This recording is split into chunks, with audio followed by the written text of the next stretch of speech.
네, 안녕하세요. 송길사입니다. 이번 시간부터는 2026년 2월 7일 날 치러진 138회 산림기술사 기출문제 해설을 진행하도록 하겠습니다. 먼저 1교시 시험 문제를 보면 산불 진화 임도의 타당성 평가 및 항목별 평가 기준과 2번 복제 수학 작업 시스템의 작업 계획 사항과 차량계 및 가성계 집재 작업별 장단점, 3번 산림보건의 지형보건 공정을 나열하고 흙막이 시공 목적과 시공 재료별 종류, 4번 항폐계류의 유역 구분 및 사방댐 설치의 계획 작성과 예비 설계, 상세 설계 단계별 순서, 5번 GIS의 기능, 6번 복합 산림 경영의 종류, 7번 임목의 직경 측정 시 주의사항, 8번 산림자원의 조성 및 관리에 관한 법률에서 정의하는 산림, 9번 산림교육의 활성화에 관한 법률에서 정한 산림교육 전문가, 10번 최종원과 최종림을 구분하고 최종림의 지정기준, 11번 숲가꾸기 설계 감리 및 사업시행 지침상 선목을 수행할 수 있는 자, 12번 온대중부 지역의 소나무 재선충병 피해지 조림 권장 수종 5가지, 13번 산불 방지를 위한 침효수림과 환류수림의 안전공간 조성 사업이 각각 출제되었습니다. 먼저 1교시 1번 문제인 산불 진화 임도의 타당성 평가 항목별 평가 기준을 살펴보면 산림 기반 시설의 타당성 평가는 산림청장, 시도지사 또는 시장군수구청장은 산림관리 기반 시설을 설치하려는 경우에는 농림축산식품부령으로 정하는 바에 따라 해당 시설의 필요성, 적합성, 환경성 등을 종합적으로 고려하여 설치의 타당성을 평가해야 합니다. 임도의 타당성 평가 방법을 살펴보면 평가자는 임도의 타당성 평가는 산림, 환경, 토목, 수자원개발, 토질 또는 그 기초 분야에 관한 전문 지식이 있는 자 중에서 시도지사, 시장군수구청장 또는 지방산림청장이 위촉하는 4명의 평가자가 합동으로 실시합니다. 평가 시기는 타당성 평가는 임도를 설치하고자 하는 해의 전년도 12월 말까지 실시해야 합니다. 다만 산림 소유자의 동의가 지연되는 등 법 구조에 따른 임도의 설치자가 불가피하다고 인정하는 경우 또는 임도 설치 계획이 변경되는 경우에는 설계 전에 실시할 수 있습니다.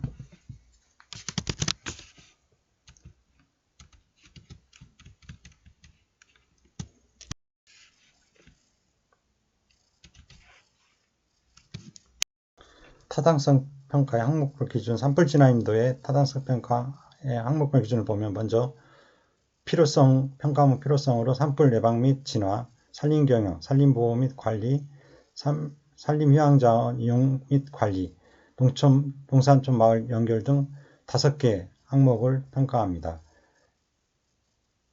평가 기준은 활용도고 평가 기준 배점은 10점부터 2점까지 배점합니다. 다음 적합성으로 총 30점이 배정됩니다. 평균 경사도, 노출인반, 토질 및 지질, 종단 기울기, 취지상 설치 가능 여부 등 총 5가지 인자를 30점에 평가하고 평균 경사도는 35도 이상의 평균 급경사지 포함 비율과 그리고 노출 안반은 5점 배점에 안반지역 구간 포함 비율, 토질 및 지질은 5점 배정에 화강암 풍화토 구간 포함 비율, 종단 기울기는 5점 배정에 노선 구간, 취사상 설치 가능 여부는 5점의 여부를 판단합니다. 다음 제2안전성으로 배점은 총 25점입니다. 먼저 산사태 취약 지역의 등급별로 5점을 배정하고 하류배, 빈가 등 주거시설 유무에 5점, 그리고 산지 계류로부터 이격거리 100m 이내 구간 포함 비율을 따져서 5점을 배정하고 산사태 위험 등급지의 등급별로 5점을 배정합니다. 산불 취약 지역에도 5점을 배정합니다.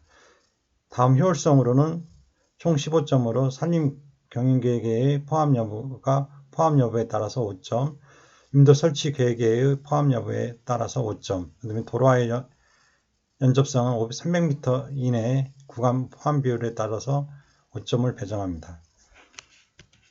환경성은 멸종위기 야생동물 서식이고 가능, 불가능, 포함 여부입니다. 그리고 특별산림보호대상 종 서식은 가능, 불가능, 포함 여부, 상수원, 오염 등 주민생활 저해 원인은 가능, 불가능으로 해서 포함 여부로 배정을 합니다.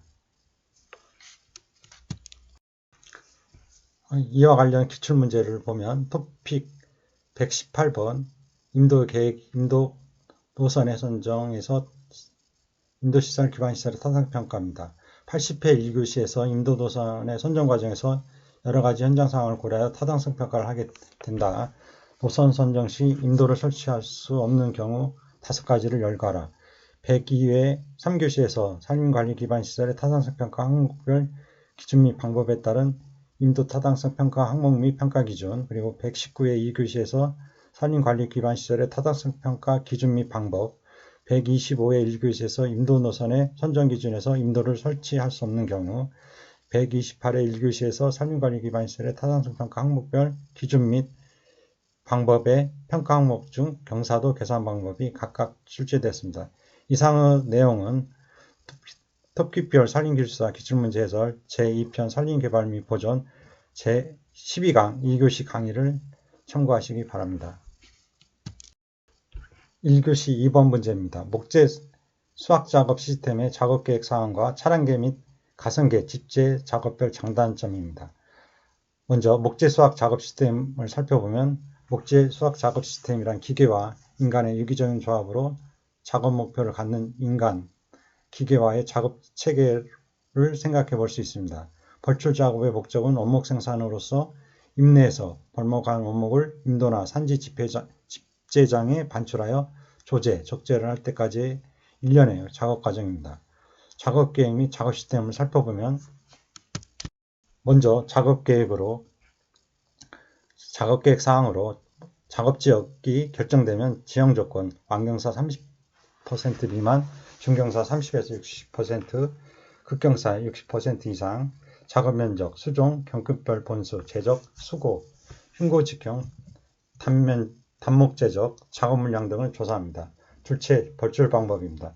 벌도 조제목의 반출은 지형, 임도망, 작업 물량 분포 등을 고려하여 작업로 개설은 지형도, 항공사진 등을 이용하여 기존의 임도, 도로망과 연계하여 노선을 선정합니다. 셋째, 운용 장비로 기존의 작업별과 작업 물량 등을 검토하고 선정된 반출 방법에 의해 투입해야 할 기계, 장비 등을 선정합니다. 넷째, 작업 시스템의 구성으로 기존의 수확 작업과 관련된 대상지 조건, 작업기계와 공정 등을 참고하여 작업 대상지에 투입할 임업기계와 장비의 상황과 작업인원 등을 고려한 효율적인 작업 시스템을 구성합니다. 다음은 작업 시스템으로 목재 수확 작업 시스템은 벌목, 조제, 집재, 운재의 4가지 요소 작업이 원활히 수행될 수 있도록 구성합니다. 먼저 첫째 벌목 작업은 벌목 시 발생할 수 있는 목재의 손상과 저해, 집재 작업 능률 등을 고려합니다. 작업 조건의 집재 방법, 생산재의 종류, 단목, 전간, 전목 등을 고려하고 벌도명 표시는 벌도 대상목은 페인트, 비닐 테이프 등으로 표시합니다. 벌도 방향은 임도, 집재로 집재 방향 등과의 관계를 고려하여 선정합니다. 집재 작업은 작업지 훼손, 임지 훼손과 담합이 적은 장비를 사용하며 작업 시에 잔존목 피해를 최소화합니다. 트랙터 집재는 완경사에 적용하여 하며 재해 발생과 잔존목의 피해가 적은 곳에 적합합니다. 가선 집재는 중경사지, 극경사지에 적용하며 일반 임목 밀도가 낮은 곳에 적합합니다. 표는 집재 작업별 장단점으로 먼저 차량 기계인 트랙터 집재를 살펴보면 장점으로는 기동성이 높고 작업성이 높습니다. 단순 작업 및 낮은 작업 비용입니다. 그리고 단점으로는 토양 교란이 크고 완경사지에서 가능하며 높은 임도 밀도가 안경사지에서만 가능하며 높은 임도 밀도가 필요합니다.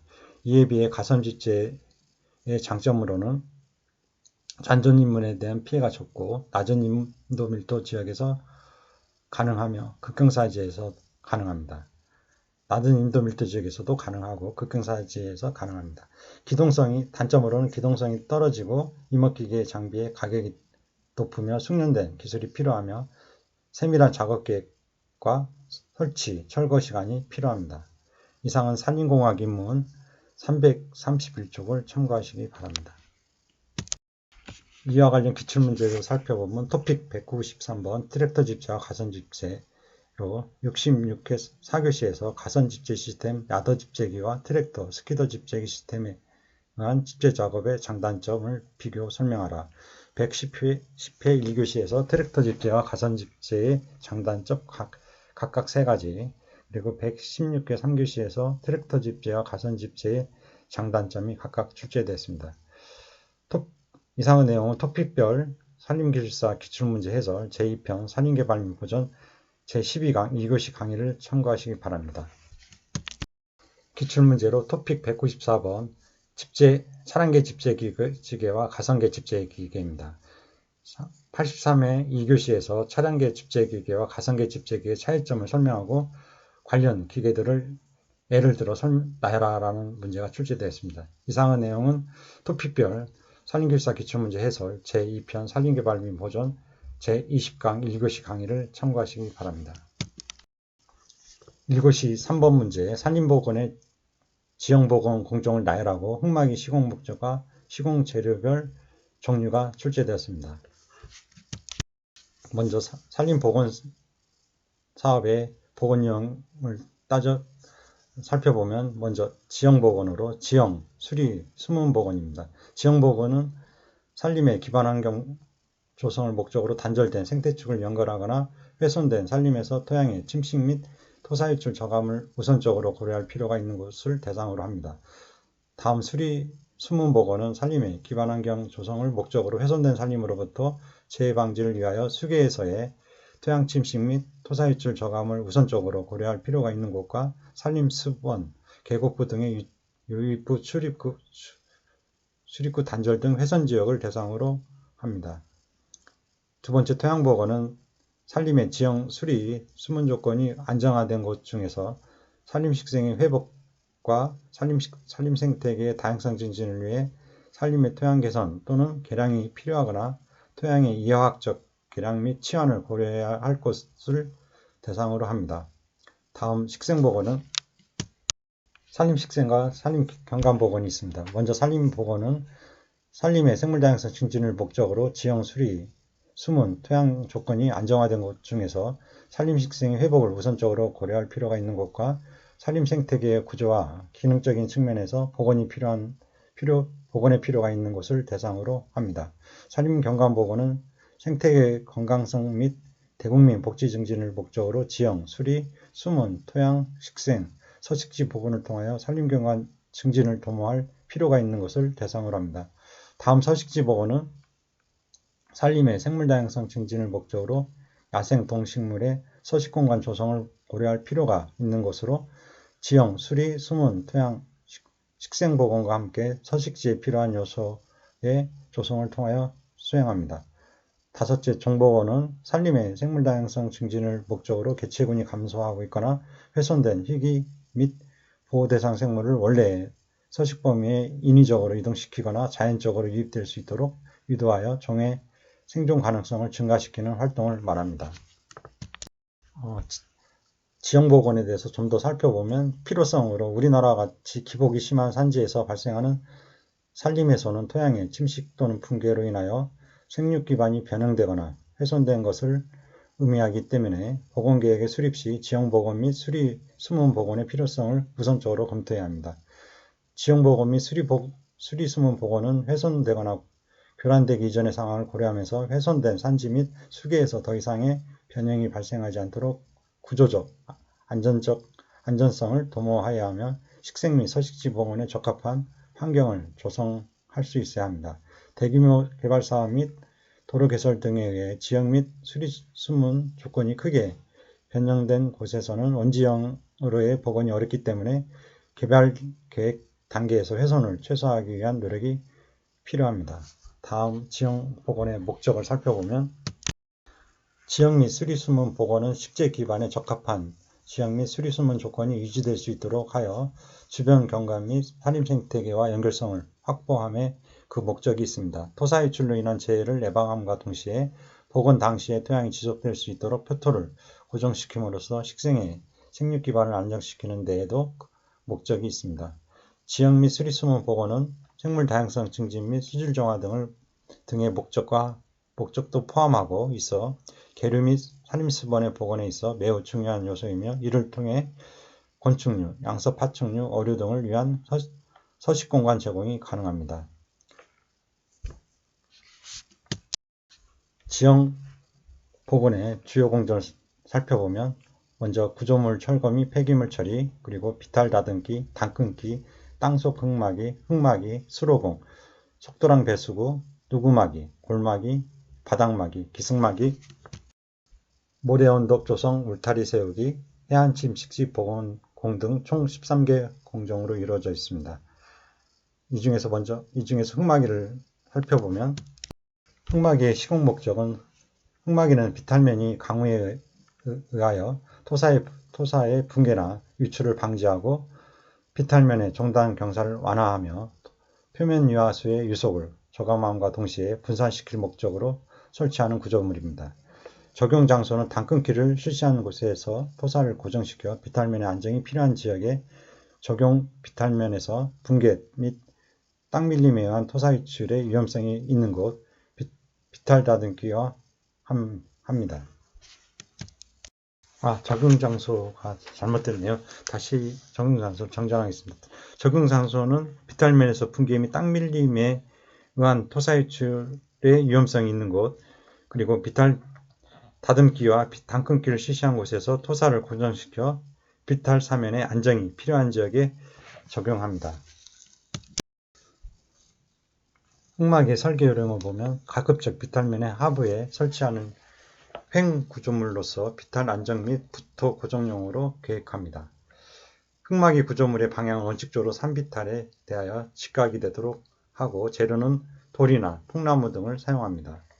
가급적 투수성을 갖춘 구조의 흙막이를 설치하며 불가피하게 불투성의 흙막이를 적용해야 할 경우에는 직경 5에서 10cm 정도의 물빼기 구멍을 2에서 3제곱미터당 1개씩 배치합니다. 시공 요령을 보면 먼저 돌 흙막이는 종류는 철삭기와 맷삭기, 자연석을 주로 사용, 인조석 사용을 지향합니다. 돌 흙막이에 사용되는 돌은 가급적 작업장 주변에서 채집한 돌을 사용하고 돌쌓기 시공 시에는 충분히 바닥 파기를 실시하고 축설합니다. 돌 흙막이의 원칙적 높이는 철쌓기는 3m 이하, 맷쌓기는 2m 이하로 하며 기울기는 1대 0.3으로 합니다. 다음 통나무 흙막이는 기초 바닥 파기를 하고 그 위에 1m 정도의 기초 말뚝을 1m 간격으로 받고 이것에 붙여서 횡목을 놓아 그 위에 길이 0.7에서 1m의 공목을 0.5에서 1m 간격으로 설치하며 이것을 횡목에 고정시킨 다음 그 사이에 토사와 자갈 등으로 채우고 다지기를 실시합니다. 공목에 의해 만들어진 공급 부분에는 새 심기, 잡초 심기, 버드나무 삽수 심기 등을 병행하여 토사의 유출을 방지하고 토양을 조속히 고정시킵니다. 간벌재를 활용하는 경우에는 박피, 방부 처리 및 경관을 충분히 고려하여 시공합니다. 천연섬유 마대 흙막이는 천연섬유 자재로 만든 자루에 토사를 담아서 비탈면에 쌓는 공정으로 자루의 내부면에 자생종 식물 종자를 부착하여 발화, 녹화를 촉진합니다. 산지 비탈면에 선대 붙이기 공사가 필요한 곳에서 때 대용으로 사용되기도 합니다. 그림은 통나무 흙막이의 개념도로 왼쪽은 정면도, 오른쪽은 측면도입니다. 통나무 지름 10cm의 통나무를 사용하고 그 다음에 말뚝을 받고 그 사이에 때를 심습니다.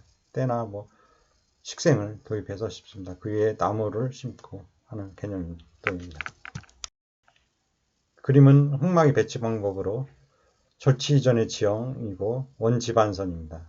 흙막이를 설치하고 계획선, 흙막이 또 계획선 최고 하단에 있는 흙막이, 기승막이를 설치합니다. 이상의 내용은 산림보건기술교본 5쪽과 57쪽을 참고하시기 바랍니다. 관련 기출문제로 토픽 95번 산림 복원에서 땅속 흑막입니다. 토픽별 산림기술사 기출문제 해설 제2편 산림개발 및 보존 제10강 1교시 강의를 참고하시기 바랍니다. 1교시 4번 문제 황폐계류의 유역 구분 및 사방댐 설치의 계획 작성과 애비 설계, 상세 설계 단계별 순서가 출제되었습니다.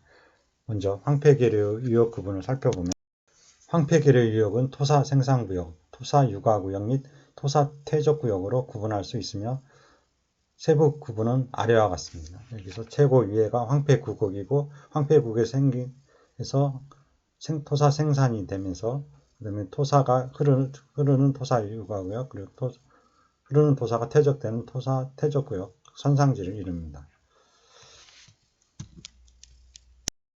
먼저 토사 생산구역은 붕괴 작용과 침식작용이 가장 활발히 진행되고 있는 구역으로 유역의 최상류에 해당하며 사력 생산구역, 침식구역, 집수구역, 채집구역이라고도 합니다. 이 지역에 내리는 강우는 일단 낮은 지역에 집수된 후에 협착부를 형성하고 있는 토사 유가구역으로 유출되며 이 과정에서 평상시 유류에 북락, 퇴적되어 있던 다량의 토사와 성력이 하류로 유송됩니다. 따라서 붕괴 및 개상 해안 침식 시 생산된 토사를 억지, 조절하기 위하여 횡공작물 위주의 공사를 실시하게 됩니다. 다음 토사 유가구역은 침식과 퇴적이 거의 발생하지 않고 상류에서 생산된 토사가 통과하는 구역으로 토사 유가구역 중립지대, 무작용지대라고도 합니다. 이 지역의 개상 형태는 협작부로 사력을 하류로 운반하는 수로에 해당하며 종공작물을 중심으로 하지만 횡공작물도 함께 시공됩니다. 다음 토사 퇴적구역은 개상물매가 완만하고 개폭이 넓어 유수의 유송량이 저하됨에 따라 개상재료가 퇴적되는 구간입니다. 사력 퇴적지역 침적지대라고도 합니다. 이 지역에서는 주변의 토지 이용도를 높이기 위하여 감세공법, 모래막이, 수로내기 등의 사방시설을 집약적으로 시공합니다. 그림은 황폐계천 유역의 구분으로 최고 상단부의 토사 생산구역 그리고 토사가 통과되는 토사 유가구역 그리고 퇴적구역, 하류의 퇴적구역으로 본류, 강의 본류와 만나게 됩니다. 다음은 사방댐 설치 사업의 설계서 작성을 보면 사방댐 설치 사업은 계획 단계에서 사방댐의 형식을 결정하고 그 목적에 대한 적합성과 외력에 대한 안전율 등의 각 요소에 대하여 충분히 검토 후에 사방댐의 종류를 결정합니다.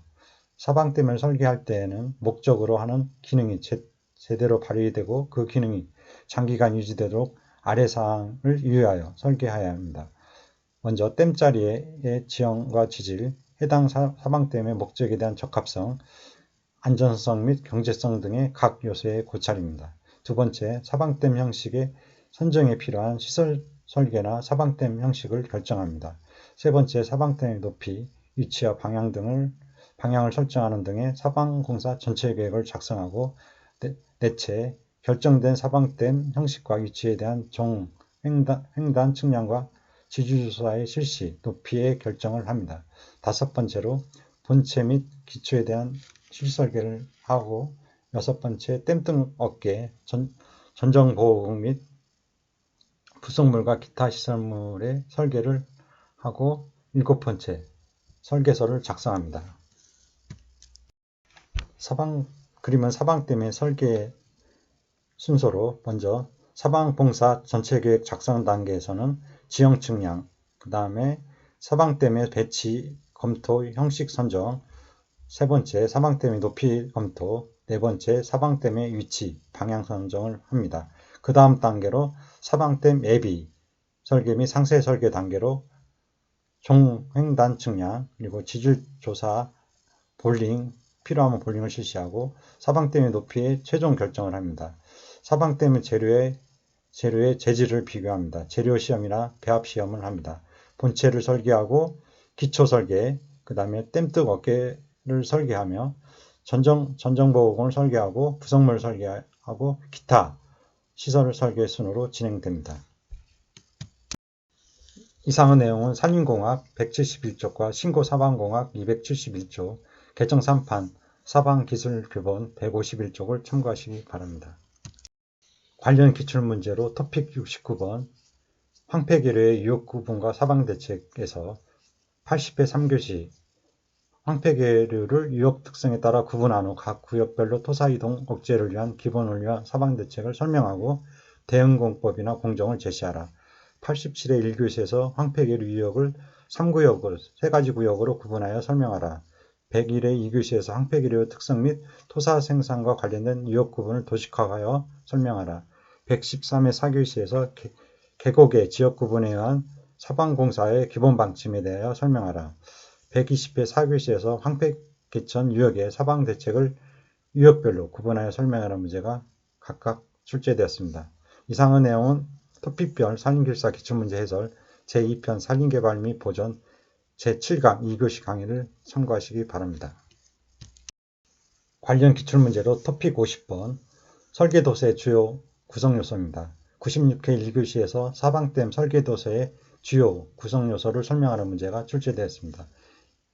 내용은 토픽별 산림기술사 기출문제 해설 제2편 산림개발 및 보전 제5강 2교시 강의를 참고하시기 바랍니다. 1교시 5번 문제입니다. GIS 기능을 묻는 문제입니다. 먼저 GIS의 개요를 살펴보면 산림을 체계적으로 계획하고 관리하기 위해서는 그 지역에 대한 정보의 인프라 구축이 필요하며 합리적인 의사결정을 수행하기 위해서는 정확한 자료와 과학적인 분석을 기반으로 하는 시스템의 중요성이 높아지고 있습니다. 특히 산림은 다양한 요소가 복잡하게 구성되어 있으며 시공간적으로 다양하게 변화하여 복잡한 정보들을 효과적으로 처리할 수 있는 시스템이 필요합니다. 산림 경영 분야에서 보면 컴퓨터의 발전과 함께 목재 생산 중심의 모델을 시작으로 환경 문제를 고려한 목재의 다면적인 이용을 목표로 하는 산림 경영 계획 모델이 제안되어 왔습니다. 그중 GIS의 이용은 시계열 정보뿐만 아니라 공간적인 정보도 동시에 고려하는 것이 가능하게 되어 산림 경영 계획을 수립하는 데 획기적인 전환을 마련하게 되었습니다. GIS는 지도상에 나타나 있는 지형 또는 지물의 공간상의 위치나 형태와 관련된 지리 정보를 다루기 위해 만들어진 시스템입니다. 지리적 위치 정보와 속성 정보가 결합된 형태로서 다양한 공간 정보를 효과적으로 관리, 분석, 지도화할 수 있는 장점을 갖고 있습니다. 산림 분야에서는 GIS 활용은 산림 구분, 인목 축적, 산림 시업 활동과 같은 산림 정보 등의 관리뿐만 아니라 산림의 기능 평가, 적지 분석, 경영계획 수립 등 중요한 역할을 하고 있습니다. GIS의 기능을 보면 GIS 구조는 크게 입력, 저장, 분석, 그리고 표시의 4가지 기능으로 구분할 수 있습니다. 첫째, 정보의 입력입니다. 첫 번째, 정보의 입력입니다. 문서 정보, 공간 정보, 영상 정보 등을 컴퓨터상에서 처리될 수 있는 형태로 입력하는 기능을 말합니다. 예를 들면 산림시업 이력과 같은 문서 정보, 임소반도나 지형도 같은 종이도면 항공사진 또는 위성 영상의 정보 등을 컴퓨터에 입력할 수 있습니다. GIS 정보를 입력하는 방법은 디지타이저와 스캐너를 이용하는 방법으로 구분되며 디지타이저는 마우스와 같은 도구를 이용하여 도면의 정보를 직접 입력하는 방법이고 스캐너는 도면을 자동적으로 입력하는 방법입니다. 둘째의 기능으로 정보의 저장 기능입니다. 디지털화된 도면이나 문서에 관한 정보를 종합적으로 관리하는 기능을 말하며 각각의 정보는 별도의 관리 또는 도면과 문서 정보가 연결된 형태로도 관리가 가능합니다. 셋째, 정보의 분석 기능입니다. 저장된 정보를 활용하여 검색, 중첩, 길이 측정, 면적 측정 등과 같은 분석 기능을 할 수 있습니다. GIS는 속성 자료의 검색뿐만 아니라 공간적 조건 검색도 동시에 가능하다는 장점이 있습니다. 예를 들면 인도로부터 100m 이내이면서 경사 10도 이하의 낙엽성 지역과 같이 공간적인 제약을 고려한 조건 검색이 가능합니다. 네 번째 기능으로 정보의 출력 기능입니다. 분석된 정보의 결과를 출력하는 기능을 말하며 필요한 지역의 정보만을 출력한다거나 축적을 자유롭게 바꾸어 표시할 수 있습니다. 특히 GIS는 다양한 정보 중에서 사용자가 원하는 정보만 추출하여 표현하는 것이 가능하며 임상도와 같이 특별한 목적을 가지고 구축한 지도를 주제도라고 부릅니다. 이상의 내용은 신고 산림경영학 198쪽과 산림경영학 264쪽을 참고하시기 바랍니다.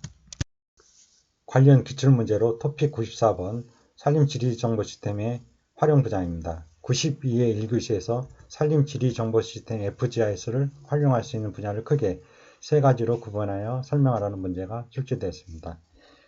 이와 관련한 토픽별 산림기술사 기출문제에서 제3편 산림경영 및 정책 제10강 1교시 강의를 참고하시기 바랍니다. 1교시 6번 문제입니다. 복합산림경영의 종류. 먼저 관련 규정을 살펴보면 임업 및 산촌 진흥 촉진에 관한 법률 제9조 산림의 복합경영 지원에서 산림청장 또는 시도지사는 임업인이 지속적이며 안정적으로 산림소득을 얻을 수 있도록 목재 생산과 함께 단기소득 사업을 복합적으로 경영하는 데 필요한 지원을 할 수 있다고 규정하고 있습니다. 또한 지원을 원활하게 추진하기 위하여 유형별 경영 모형, 적합한 산림작물, 산림재배 기술 등을 개발, 보급해야 한다고 규정하고 있습니다. 복합 산림경영의 종류와 내용을 살펴보면 최근 산림경영을 통해 수입을 높이기 위해서 임목생산 이외에 다른 여러 가지 생산 방법을 도입하는 것이 필요합니다. 복합 산림경영은 지역 산림의 특성, 사회-경제적 여건에 따라 경영 방식을 달리할 수 있습니다. 첫째, 농지농업입니다. 농지농업은 농지의 주변이나 농지와 산지와의 경계선 등의 유실수, 투경수, 속성수 등을 식재하여 수익을 도모하는 형태입니다. 다음 비임지의 임업은 임지가 아닌 하청, 부지, 구릉지, 원야, 도로변, 철도변, 공안지, 건물 주변, 운동장 주변의 속성수, 밀원식물, 연료목 등을 식재하여 수입원 확보를 유도하는 형태입니다. 혼농임업은 임지의 일부 또는 수목이 드문드문 있는 임지를 이용하여 목초, 특용작물, 약초나 인삼 등 그리고 산채 등을 재배하는 형태의 산림경영입니다. 다음 혼목임업은 임간 방목으로 표현하기도 하는데 임목이 울패되기 전 일정 기간 동안 임내 가축을 방목하여 임지의 야생초를 가축 사료로 활용하는 방법입니다. 다음 양봉임업은 임지 내에 밀원식물을 이용하여 양봉업을 같이 하는 형태의 산림경영이고 산촌진흥사업으로 많은 나라에서 실시하고 있습니다. 부산물임업은 산림의 부산물인 종실, 수피, 수염, 수액, 수근, 버섯, 산채, 약초 등을 주로 채취하거나 증식하여 농가소득을 올리는 산림경영 형태이며 최근 지방자치단체에서 많이 적용하고 있습니다. 다음 조경임업은 간벌할 임목을 대묘로 골치하여 도시의 조경수, 가로수, 관상수로 판매하는 형태의 산림경영을 말하며 수렵임업은 일정 구역에 산림 내 생육하고 있는 야생동물의 증식 보호를 위하여 산림 내 수렵장을 운영하여 수입을 올리는 형태입니다. 휴양임업은 산림 내 휴양시설을 갖추어 휴양객을 유치함으로써 수입을 올리는 산림경영으로 관광임업이라고도 불립니다. 따라서 지역문화, 교통, 자연환경 등을 고려하여 연계시킨다면 기업화된 휴양임업까지 가능합니다. 이상의 내용은 신고 산림경영학 302쪽과 임업기술 핸드북 1455쪽을 참고하시기 바랍니다. 관련한 기출문제로 토픽 64번 복합 산림경영의 종류와 내용입니다. 120회 4교시에서 우리나라의 산림복합관리 유형에 대하여 설명하라. 120회 1교시에서 복합 산림경영의 종류와 내용을 묻는 문제가 출제되었습니다. 이상의 내용은 토픽별 산림기술사 기출문제 해설 제3편 산림경영 및 정책 제6강 1교시 강의 내용을 참고하시기 바랍니다. 1교시 7번 문제입니다. 임목의 직경 측정 시 주의사항입니다. 먼저 직경 측정을 살펴보면 일반적으로 임목의 직경은 지면으로부터 가슴 높이 되는 곳을 측정하게 되는데 이를 가슴 높이 직경 혹은 흉고 직경 DBH라 하며 우리나라에서는 흉고를 1.2m로 하고 있습니다. 측정 기구 및 사용법을 보면 나무의 직경을 측정하는 기구는 윤척, 캘리퍼와 직경 테이프 등이 있습니다. 윤척은 눈금자 한쪽에는 고정각이 있고 다른 쪽 끝에 눈금자를 자유롭게 움직이는 이동각이 있어 직경을 측정하는 기구입니다. 이를 사용할 때 주의할 점은 고정각과 이동각을 수간축에 직각이 되게 밀착시키고 사용 전에 반드시 고정각과 이동각은 서로 평행하게 병행되게 조정하는 것입니다. 최근에는 자동 기록치 전자일적이 개발되어 현장 측정 자료를 바로 컴퓨터에 연결, 자료 보관 및 분석이 가능할 수 있게 되었습니다. 다음 직경 테이프는 이는 보통 눈금을 원주율 3.141로 나누어 바로 직경으로 환산한 눈금을 가진 줄자로서 흉고둘레를 측정하여 바로 직경을 구할 수 있는 기구입니다. 이를 사용할 때 주의할 점은 둘레를 잴 때 테이프가 늘어나지 않을 정도로 당기고 수간에 대해 직각이 되도록 하여 측정하는 것입니다. 직경 표시 방법은 임목제적 산출을 위해 직경을 측정할 때 일반적으로 2cm 범위를 하나의 직경 측정 단위로 묶어서 즉 관략으로 하여 사용합니다. 관략의 방법은 그림에서와 같이 짝수로 묶습니다. 2cm 관략에서는 8cm라 함은 7cm 이상 9cm 미만을 의미합니다. 임목의 제적을 산출하기 위한 직경 측정 시 보통 관략 직경 6cm, 실제 직경 5cm 이상을 측정합니다. 그림은 2cm 관략을 나타냅니다. 8cm라는 것은 7cm 이상 9cm 미만을 가리키고 10cm는 9cm 이상 10cm 미만, 12cm는 11cm 이상 12cm 미만, 그리고 14cm는 13cm 이상의 14cm 미만이 13.9까지를 나타내는 겁니다. 관략으로 표시합니다. 측정 시 주의사항을 살펴보면 첫째, 경사지에서 위쪽 경사면과 수간이 만나는 곳에서 측정해야 합니다. 둘째, 수간이 흉고 이하에 분지된 나무는 분지된 하나하나를 모두 측정합니다. 셋째, 흉고 부위가 비정상적으로 팽배, 위축되거나 결함이 있는 경우에는 이로 인하여 영향을 받지 않는 상하 최단거리 부위 직경을 측정하고 이를 평균합니다. 그림은 흉부 직경 1.2m 지점에 대한 기준을 나타냅니다. A 그림은 1.2m 그림이고 경사진대선 위쪽에서 측정하며 흉고 부위에 비대 부위가 있을 때는 위아래를 해서 나누고 경사가 기울어오는 데는 밑과 아래를 측정하며 1.2m 그 버트리스가 있는 부분에는 1.2m의 상단부를 측정하며 1.2 이상 쌍간지일 때는 두 가지를 측정해서 구합니다. 이상의 내용은 이목기술 핸드북 1475쪽을 참고하시기 바랍니다. 관련 기출문제로 토픽 133번 산림 측정에서의 흉고 직경입니다. 흉고 직경의 측정입니다. 78회 2교시에서 임목의 흉고 직경 측정 방법과 직경 표시 방법, 관략에 대하여 사례 중심으로 설명하라는 문제가 출제되었습니다. 이상의 내용은 토픽별 산림기술사 기출문제 해석 제3편 산림경영 및 정책 제14강 1교시 강의 예정을 참고하시기 바랍니다. 1교시 8번 문제입니다. 산림자원의 조성 및 관리에 관한 법률에서 정의하는 산림입니다. 관련 법률은 산림자원의 조성 및 관리에 관한 법률이고 법 2조 정의에서 산림이란 다음 항목의 어느 하나에 해당하는 것을 말한다고 정의하고 있습니다. 다만 농지, 초지, 주택지, 도로 그 밖에 대통령을 정하는 토지에 있는 임목축과 그 토지는 제외합니다. 먼저 집단적으로 자라고 있는 임목축과 그 토지, 그리고 집단적으로 자라고 있던 임목축이 일시적으로 없어지게 된 토지, 일시상실된 토지, 그리고 임목축을 집단적으로 키우는데 사용하게 된 토지, 그리고 산림의 경영 및 관리를 위하여 설치한 도로, 감옥에서 다목에까지의 토지에 있는 암석지와 소택지, 늪과 연못을 둘러싸인 습한 땅을 말합니다.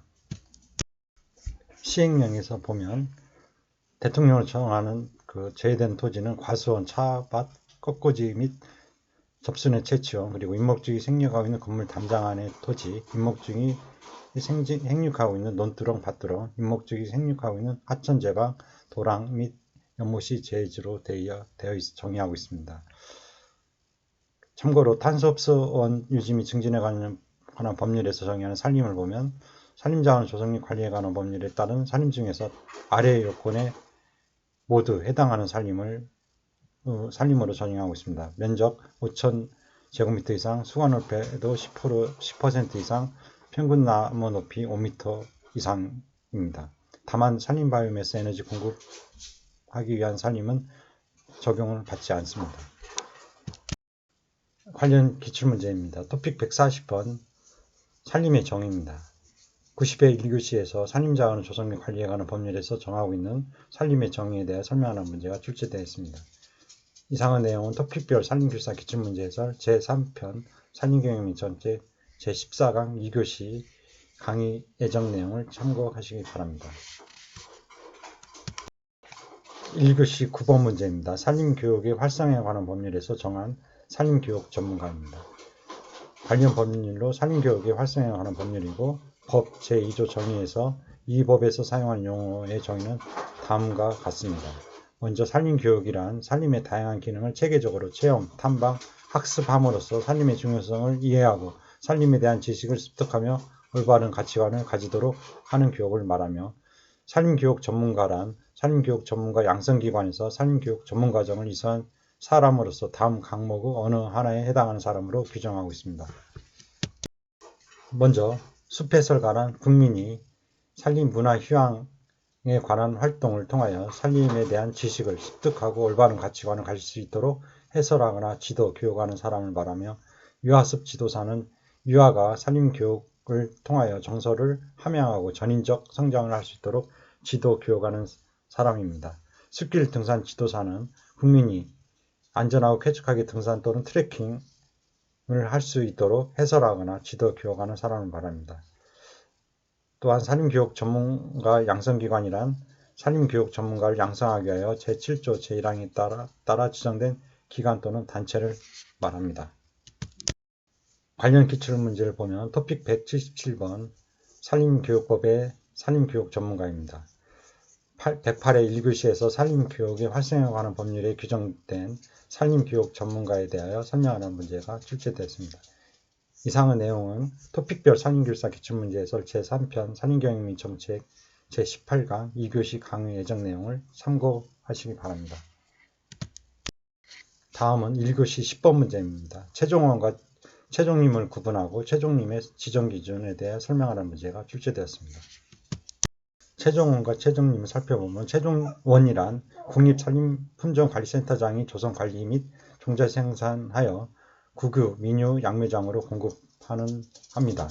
우량한 형질을 지닌 나무를 수용목으로 선발한 후 이를 수용목에서 채취한 종자로 번식된 실생면화, 접수 또는 삽수 등을 채취하여 무성 번식 방법으로 증식시킨 면목을 일정한 지역에 과수원, 오차드 가든 형태로 모아 심은 후 집중적인 비배 관리를 하면서 종자를 채취하는 것입니다. 이에 비하여 최종림은 시도지사 및 지방산림청장이 지정 생산하여 지역 내 국유, 민유, 양매장으로 공급합니다. 최종원 조성에 오랜 시간이 소요되는 점을 고려하여 지금 당장 필요한 우량 종자를 확보하고자 잠정적으로 이용하는 인분을 말합니다. 최종림은 전국 산림 중 우량 인분을 골라 법적인 절차를 거쳐 지정합니다. 최종림으로 지정되면 우량한 형질을 지닌 개체목을 잔존시키고 불량목을 제거하면서 속가배기 간벌을 통해 인분 밀도를 조절하고 가지치기를 해서 우량한 종자 채취, 모수의 수관을 확대시킵니다. 다음 최종림 지정 기준을 보면 최종림 지정 기준은 다음 강목과 같습니다. 1단지 면적이 1만 제곱미터 이상이고 모수가 1만 제곱미터 150번 이상인 산림, 그리고 지정 기준을 명확히 판정할 수 있는 수령, 수고에 달한 산림이거나 생육발달 단계에 이르고 개체간 특성이 균일한 인분으로서 구성된 산림, 벌채나 도난벌이 없었던 산림이고 동일 수종의 불량 인분 또는 교접종을 형성할 수 있는 수종의 인분과 충분한 거리가 있는 산림, 그리고 인분 내 이목은 병해충 피해가 없고 생태적 조건에 적응된 산림이며 제적 생산은 유사한 생태적 환경에서 평균 제적 생산보다 우수하고 생장 형태는 수간의 통직성과 원통성이 좋아야 하고 분지 상태가 양호하며 가지가 가늘고 자연 낙제가 잘 된 산림, 그리고 보호 관리 및 최종 작업이 편리한 산림, 또한 특수 목적의 수종이나 최종림으로 감옥 내지 사목의 일부분을 충족시키지 못한 못할 경우 지정기준은 국립품종관리센터장과 협의를 거쳐 정합니다. 이상의 내용은 최종림 등의 지정해제기준, 산림자원법 시행규칙 별표 9와 조리막 본론 40쪽을 참고하시기 바랍니다. 관련 기출문제는 토픽 30번 최종원과 최종림입니다. 86회 2교시에서 최종원 적지 선정 시 고려사항과 수용목 선발 기준, 그리고 92회 2교시에서 수용목에 대하여 설명하라, 117회 1교시에서 최종원, 122회 4교시에서 최종원의 지정기준 및 해제기준, 132회 4교시에서 수용목 지정요령과 지정기준, 그리고 지정해제기준에 대해 설명하라, 135회 2교시에서 수용목의 정의와 선발요령에 대해 설명하라는 문제가 각각 출제되었습니다. 이상의 내용은 토픽별 산림기술사 기출문제 해설 제1편 산림조성미포 제3강 강의를 참고하시기 바랍니다. 1교시 11번 문제입니다. 숙각구기 설계 감리 및 사업 시행 지침상 선목을 수행할 수 있는 자입니다. 먼저 선목의 시기와 절차를 보면 선목 작업을 착수하기 전에 감독자와 감리자는 선목자의 자격을 확인해야 합니다. 선목 사업이 완료된 후에 숙각구기 사업을 착수해야 하며, 다만 선목 사업량 및 사업기간 등으로 인하여 숙각구기 사업 실행의 차질이 예상될 경우 선목 사업을 인서반별로 부분 완료된 지역에 하나여 숙각구기 사업을 착수할 수 있습니다. 설계 감리 용역을 시행하고자 하는 경우는 다음 각 호에 따라 선목을 실시합니다. 먼저 실시 설계자는 사업계획, 그리고 계약사항에 의거 선목량 등을 결정하여 실시 설계에 반영하여야 합니다. 선목 사업 시행자는 실시 설계에서 정한 선목의 방식과 수량에 따라야 합니다. 감리자는 실시 설계에 따라 선목량, 선목의 품질 등을 확인하고 감리 보고서를 제출해야 합니다. 감독자는 감리자가 제출한 선목 예비 부분사업 완료검사 결과 보고서를 검토, 확인한 후 완료검사를 하여야 합니다. 설계 감리 용역을 실행하지 않는 선목 대상지의 경우에는 사업계획 또는 선목사업 발주 시의 계약을 따릅니다. 선목과 숙각구기를 분리하여 발주하였을 경우에는 선목사업 시행자는 제21조의 규정에 의한 관련 서류와 발주자가 요구하는 사항을 제출해야 합니다. 선목의 자격을 살펴보면 먼저 선목을 수행할 수 있는 자는 다음의 각호와 같습니다. 첫째, 임무직 녹지지 공무원. 둘째, 설계 감리 용역을 수행할 수 있는 업체. 선목사업 시행 대상지의 감리 용역 수행업체는 제외합니다. 셋째, 사업 시행자. 넷째, 기능인 영림단, 구기림에 한합니다. 다섯째, 산림조합 중앙회 또는 산림조합의 산림경영지도원 중 숙각구기 사업 실무 경력이 2년 이상인 자. 그리고 여섯 번째, 동림과 임업 후계자. 실제로 소유하거나 경영한 산림을 선목할 경우에 한합니다. 제1항 및 제2호부터 제4호까지에 해당하는 자는 시행령 제10조 제1항의 별표 3에 의한 산림경영기술자 중 기술 초급 이상에 해당하는 자 1인 이상을 보유하고 직접 선목 작업을 수행해야 합니다. 이상의 내용은 숙각구기 설계 감리 및 사업 시행 지침 2021년 산림청 훈령 내용을 참고하시기 바랍니다. 관련된 기출문제를 살펴보면 토픽 60번 숙각구기 설계 감리 및 사업 시행 지침 총괄입니다. 81회 1교시에서 숙각구기 설계 감리 및 사업 시행 지침상 선목할 수 있는 자의 자격과 선목의 내용, 그리고 92회 4교시에서 숙각구기 설계 감리 및 사업 시행 지침 산림청 훈령의 숙각구기 설계에서 선목 및 표식 방법, 99회 1교시에서 숙각구기 설계에서 감벌시, 할인 할증률, 경사도 장애물의 정도, 규격제 현상 등을 설명하라. 그리고 104회 1교시에서 숙각구기 현장 대리인이 부득이 사업장을 이탈하고자 하는 경우에 필요한 조치, 104회 3교시에서 숙각구기 설계 감리 및 사업 시행 지침에 따른 선목의 시기와 절차, 107회 1교시에서 숙각구기 설계 감리 및 사업 시행 지침에서 숙각구기 사업 시행 작업원의 구성 요건, 107회 1교시에서 숙각구기 설계 감리 및 사업 시행 지침에서 숙각구기 품셈 중 숙각구기 사업 및 설계, 감리, 노임단가 적용 기준, 125회 1교시에서 숙각구기 설계 감리 및 사업 시행 지침에 선목을 수행할 수 있는 자가 각각 출제되었습니다. 이상의 내용은 토픽별 산림기술사 기출문제 해설 제1편 산림조성미 보호 제6강 강의를 참고하시기 바랍니다. 1교시 12번 문제입니다. 온대 중부지역의 소나무 재선충병 피해지, 조림, 권장, 수종 5가지입니다. 먼저 수종전환 방제에 대해서 살펴보면 대상지는 특별방제구역과 2년 이상 반출금지구역으로 유지되고 있는 반복적 피해 발생지역, 그리고 1, 2지역에서 다른 지역으로 확산 우려가 있어 선제적인 예방 벌채가 필요한 지역, 그리고 시군구 및 지방산림청 등 자체 수립한 방제 전략 또는 기본 설계 등을 통해 효율적인 피해 확산 차단을 위해 필요한 지역, 그리고 또한 부유되어 조직이 부서지는 고사목, 부유목이 집단으로 분포하고 있는 지역 등으로 하층 식생이 발달하여 자연복원이 진행 중인 생태적 천이 이동 가능 지역은 제외합니다. 단, 주택지 등 생활권 주변 도복 등 재해위험이 있는 부유목은 제거합니다. 또한 수개, 하류에 산사태 등 재해위험이 있는 생활권 주변 지역도 제외됩니다. 수종전환 방제의 작업 방법을 보면 계획된 벌채구역 안에 모든 소나무류를 제거합니다. 수종전환 방제의 세부적인 절차는 소나무 재선충병 수종전환 방제 추진 절차에 따릅니다. 필요시 국가 또는 지방자치단체의 장이 임목의 소유자로부터 임목을 매수하여 수종전환 방제를 시행할 수 있고, 방제 효과를 높이기 위해 벌채구역 내 피해고사목으로부터 150m 내에 있는 소나무류에 대하여 나무주사를 실시할 수 있습니다. 벌채 후 밀임목지는 다음 연도 조림 계획에 반영하여 소나무류가 아닌 수종을 식재하여 후계림을 조성합니다. 벌채구역 안에 모든 소나무를 유시해 벌채가 불가할 경우 간벌의 방식으로 수종전환을 시행할 수도 있습니다. 생활권 주변 지역 또는 산사태 등 재해우려가 있는 지역은 예방조치를 하여야 합니다.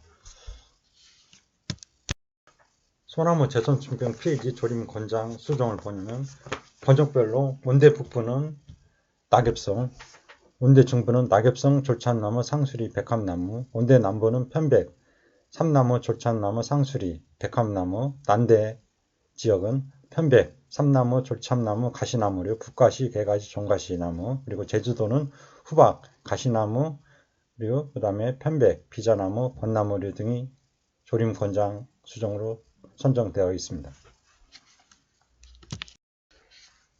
소나무 재선충병 수종전환 방제 추진 절차를 살펴보면 먼저 산림소유자가 실행할 경우 지자체에서 산림소유자로 방제명령을 하고, 산림소유자는 원목생산업자와 산림조합 등과 임목 매매 계약을 체결합니다. 그리고 원목생산업자, 산림조합 등은 관련 부서의 인허가 절차를 이행하고 지자체에서 기술사 등에다가 감리를 발주합니다. 원목생산업자, 산림조합은 수종전환 방제 사업을 시행합니다. 다음으로 원목생산업자, 산림조합 등인 지자체에 방제 비용을 신청을 하면 기술사 등의 확인을 받아 방제 확인 및 정산을 합니다. 지자체에서는 원목생산업자, 산림조합에게 방제 비용을 지급하고 향후 그 벌채지에 대해서 지자체에서 조림을 실시합니다. 지방자치단체의 장이 시행하는 경우에는 지자체에서 산림소유자에게 방제명령을 내립니다. 산림소유자는 지자체에 산림소유자 동의서를 제출하고 지자체는 관련 부서와 인허가 절차를 이행합니다. 지자체는 기술사 등의 설계 감리를 발주하고 지자체에서 원목생산업자, 산림조합 등에게 수종전환 방제를 발주합니다. 원목생산업자, 산림조합 등이 방제를 시행하며 원목생산업자, 산림조합 등은 지자체에 방제 비용을 신청합니다. 이에 따라 기술사 등은 확인을 받아 정산하고 지자체는 원목생산업자, 산림조합에 최종 방제 비용을 지급합니다. 그 후에 지자체에서 조림을 실시합니다. 지방자치단체 장이 직접 시행하는 경우는 산물의 처분이익금을 산림소유자에게 지급하지 않습니다. 이상의 내용은 소나무 재선충병 방제 지침 2025년 12월 30일 산림청 지침을 참고하시기 바랍니다. 관련 기출문제를 살펴보면 토픽 133번 조림 권장 수종입니다. 84회 1교시에서 산림청 권장 78개 주요 조림 수종 중 온대, 중부지방에 적합한 수종을 침엽수 5개, 활엽수 10개만 쓰라. 그리고 117회 1교시에서 바이오매스 조림곤장 수종 5가지, 128회 1교시에서 산림청에서 권장하는 조림수종 78개 수종 중 내화 수종이 각각 출제되었습니다. 이상의 내용은 토픽별 산림교육사 기출문제 해설 제1편 산림조성보호 제14강 강의 내용을 참조하시기 바랍니다. 1교시 13번 문제 산불 방지를 위한 침엽수림과 환렵수림의 안전공간 조성 사업이 출제되었습니다. 먼저 관련 규정을 보면 산림보호법 제33조 산불의 예방 등 산림의 소유자 또는 관리자는 산불의 예방 및 진화에 필요한 시설을 설치하여야 하며 산불이 발생할 경우에는 진화에 필요한 조치를 하여야 한다. 또한 산불 관리 통합규정 산림청 훈령 제9조 산불 방지 안전공간 및 내화 수림대 조성을 보면 지역 산불 관리 기관의 장은 산불 취약지역, 대면적 조림지, 침엽수 단수님 등 대형 산불 위험이 높은 산림에 산불 방지 안전공간을 조성하거나 참나무류 등 불에 강한 수종으로 내화 수림대를 조성할 수 있다.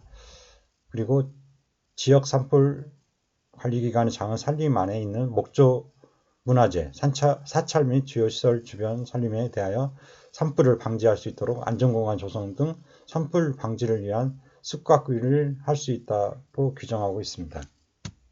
산불 방지 안전공간 조성 사업의 사업 대상지를 보면 먼저 산불 발생 시 피해 위험이 높은 산림 인접 시설물 주변 산림, 그리고 산림 안에 있거나 산림과 인접한 사찰, 문화재 및 기타 산불 피해가 우려되는 목재 건축물과 국가 기반 시설물 등입니다. 사업 추진 방향을 보면 산불 방지를 위한 침엽수림과 환렵수림의 안전공간 조성 사업의 방향으로 산불 발생 시 산림과 인접하여 피해 우려가 큰 사찰, 문화재, 자연휴양림 등 주요 목조 건축물 주변과 민가, 주택 등 시설물 주변의 이격 공간 및 완충 공간을 띠 모양으로 조성합니다. 먼저 침엽수림은 산불 위험이 높은 침엽수림에는 이격 공간을 두고 그 외곽은 숲가꾸기를 실시하여 완충지대를 조성합니다. 다음 환렵수림은 산불 위험이 적은 환렵수림에는 이격 공간을 두지 않고 숲가꾸기를 실시하여 확산을 방지합니다. 그림은 산불 방지 이격 공간 조성사업 모식도를 나타낸 겁니다. 사찰이나 주택 등 주요 건축물로부터 20에서 25m의 이격 공간을 형성하고 그 다음에 이격 공간 후에는 완충지대로 25m 이상 그리고 이상을 형성합니다. 그 후로는 당초 임상입니다.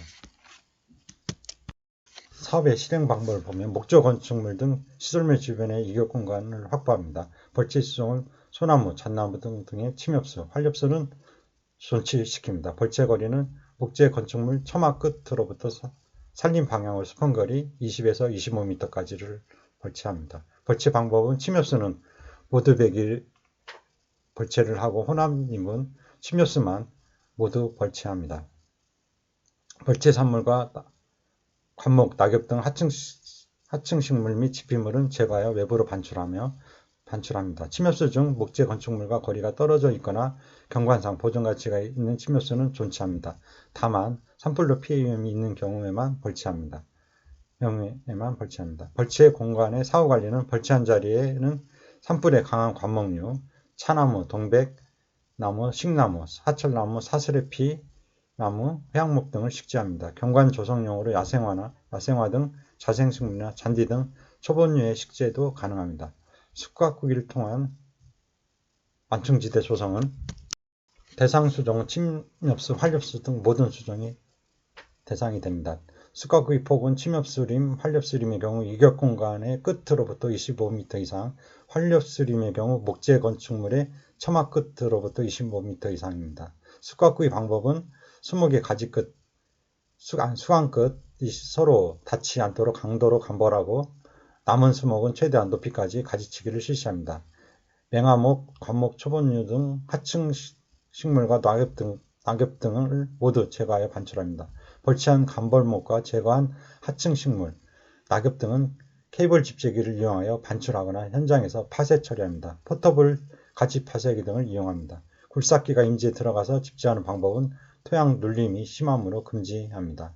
완충지대의 사후 관리를 보면 가지치기와 맹화목, 관목, 초본류 등 하층 식생 및 낙엽을 제거하는 사후관리 사업을 매년 반복 실시하여 산불 확산을 원천적으로 차단합니다. 이상의 내용은 산림 인접시설물 등 산불 방지 이격공간 조성사업 지침 2019년 산림청 자료를 참고하시기 바랍니다. 관련된 기출문제를 살펴보면 토픽 177번 내화수림대 조성관리입니다. 84회 1교시에서 내화수림대 파이어 브레이크, 퓨얼 브레이크의 개념과 조성 대상지를 서술하라. 90회 4교시에서 산불 예방을 목적으로 실행하는 능선부, 임도변 및 주요 보호시설, 사찰 등의 내화수림대 조성 방법에 대하여 각각 설명하라. 119회 3교시에서 위치, 능선, 주요시설, 임도에 따른 내화수림대 조성 기준과 작업 방법에 대하여 각각 설명하라는 문제가 출제되었습니다. 이상의 내용은 토픽별 산림교사 기출문제 해설 제1편 산림조성 및 보호 제18강 강의 내용을 참고하시기 바랍니다. 토픽 178번 내화수림대 대상지 조성 기준 및 작업 방법입니다. 131회 4교시에서 내화수림대의 대상지, 조성기준, 작업방법에 대해 설명하는 문제가 출제되었습니다. 이상의 내용은 토픽별 산림교사 기출문제 해설 제1편 산림조성 및 보호 제18강 강의 내용을 참고하시기 바랍니다. 이상으로 138회 1교시 산림교사 기출문제 해설 강의를 마치도록 하겠습니다. 수고하셨습니다.